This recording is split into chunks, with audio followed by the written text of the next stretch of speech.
ကိုနဲ့ဝေးကွာသွားတဲ့သူတွေပေါ့နော်ကျွန်တော်အနေနဲ့အခုတစ်ပတ်ပေါ့နော်အခုတစ်ပတ်အတွင်းမှာကိုယ့်စီကိုပေါ့နော်ဆက်သွယ်လာမယ်ဆိုရုပ်လာဗီဒီယိုဝင်စောင့်ကြည့်ကျွန်တော်ဒီဗီဒီယိုပြန်လာဒီဗီဒီယိုအောက်မှာပြန်လာပြီးတော့ပေါ့နော် feedback လာပြီးတော့ပေးဖို့လည်းမမေ့နဲ့နော်အားလုံးပဲမင်္ဂလာပါခင်ဗျာကျွန်တော်ရဲ့ပေါ့နော်အပတ်စဉ်တနင်္ဂနွေနေ့တိုင်းတင်ဆက်ပေးနေကြဖြစ်တဲ့မင်္ဂလာရွှေစကားစီစဉ်ရနေပြီးတော့ပြန်လေကြိုဆိုလိုက်ပါရဗျာဒီတစ်ပတ်မှာတော့ကျွန်တော်အနေနဲ့ပေါ့နော်ကိုယ်နဲ့ကွဲကွာသွားတဲ့သူတွေဘောနော်ကိုယ့်ရဲ့ချစ်သူဟောင်းနေတော့လည်းကောင်းအိမ်တော်မဟောင်းနေတော့လည်းကောင်းမိတ်ဆွေပေါင်းသင်းနေတော့လည်းကောင်းဘောနော်ဆွေမျိုးသားချင်းနေတော့လည်းကောင်း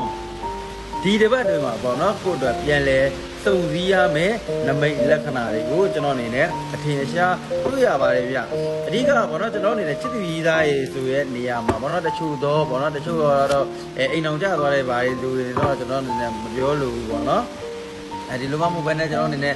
တာမန်စိတ်သူစိတ်ကောက်တာမျိုးတွေပေါ့နော်ဒီလိုမျိုးအနေဝေးလို့ပေါ့နော်ကျွန်တော်အနေနဲ့ကွဲသွားတာမျိုးတွေပေါ့နော်ဒီလိုလိုလူမျိုးတွေကိုအဓိကဆိုလို့ကျင်တာဖြစ်ပါတယ်ဗျဒီလိုမျိုးလူမျိုးတွေပေါ့နော်ကျွန်တော်အနေနဲ့ကိုယ့်ဒီကိုဒီတစ်ပတ်အတွင်းမှာပြန်လဲဆက်သွယ်ပြီးတော့ပြန်လဲရောက်ရှိလာနိုင်တဲ့မင်္ဂလာရွှေစကားအစီအစဉ်ကိုကျွန်တော်အနေနဲ့ပထမဦးဆုံးမင်္ဂလာရွှေစကားအနေနဲ့ပြောကြလိုက်ပါတယ်ဗျအဲ့တော့ဒုတိယပေါ့နော်ကျွန်တော်အနေနဲ့ဒုတိယမင်္ဂလာရွှေစကားဘာလို့သွားတွေ့ရလဲဆိုတော့ကျွန်တော်အနေနဲ့လုပ်ငန်းကိုင်ငန်းနေနဲ့ပတ်သက်ပြီးတော့နော်ကိုယ့်ရဲ့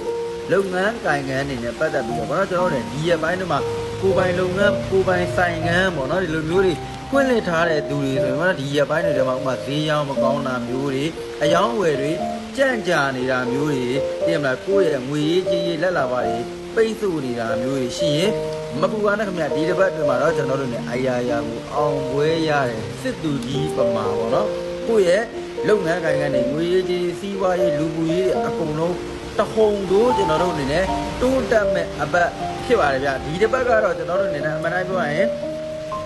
ကိုယ့်ရဲ့ငွေရေးကြေးစီးပွားရေးလုပ်ငန်းကိုင်ရဲ့အစီ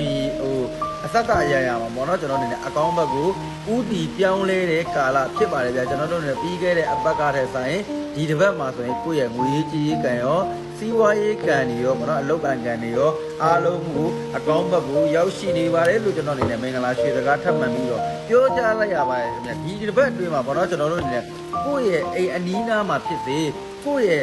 ရဲ့ဒီလိုမိသားစုတန်းဝိုင်းတော့လည်းကောလုပ်ငန်းကိုင်ငန်းတွေမှာတော့လည်းကောပေါ့နော်ကျွန်တော်အနေနဲ့ပျော်ပွဲရွှင်ပွဲသို့မဟုတ်အလူပွဲတန်းပွဲတွေရှိပြီဆိုရင်အဲ့ဒီအလူတန်းတွေမှာကိုယ်တိုင်ကိုယ်ကြပါဝင်ကူညီလုပ်ကင်ဆောင်ရွက်ပေးတာမျိုးတွေပဲဖြစ်ဖြစ်အဲ့ဒီပွဲလန်းသပင်တွေကိုတက်ရောက်တာပဲဖြစ်ဖြစ်ဒီလိုမျိုးတွေဒီတစ်ပတ်တွေမှာတွေ့ကြုံရခြင်းရှိပါတယ်အဲ့လိုပွဲလန်းသပင်တွေတက်ရပြီဆိုရင်ကိုယ့်ရဲ့ကန်စားတာတွေတက်လာပြီလို့ကျွန်တော်တို့အနေနဲ့ကိုမှတ်ယူလိုက်ပါဗျအဲ့တော့ကျွန်တော်အနေနဲ့လှုပ်ဝက်ချက်ပြောပြပါမယ်ကိုနားမှာကျွန်တော်ပြောသလိုကိုယ်လည်းသပင်တွေတက်ရပြီကိုယ်တိုင်ပူညီပေးရတာမျိုးတွေရှိပြီလို့ပြန်လာရင်ထီထိုးပါဗျနော်အဲ့တော့ကျွန်တော်ရဲ့ဒီမင်္ဂလာရွှေစကားအစီအစဉ်လေးကိုတော့ကျွန်တော်အနေနဲ့ဘာဟတ်တက်မှာခံပြီးတော့တင်မှာမဟုတ်ပါဘူးထိုက်တဲ့သူပဲမြင်ပါလေဗျအဲ့တော့ကျွန်တော်အနေနဲ့ပြန်မလာသေးတဲ့သူလည်းပြန်လာကြပါသေးလို့ကျွန်တော်လည်းဆူတောင်းပေးလိုက်ပါတယ်ဗျ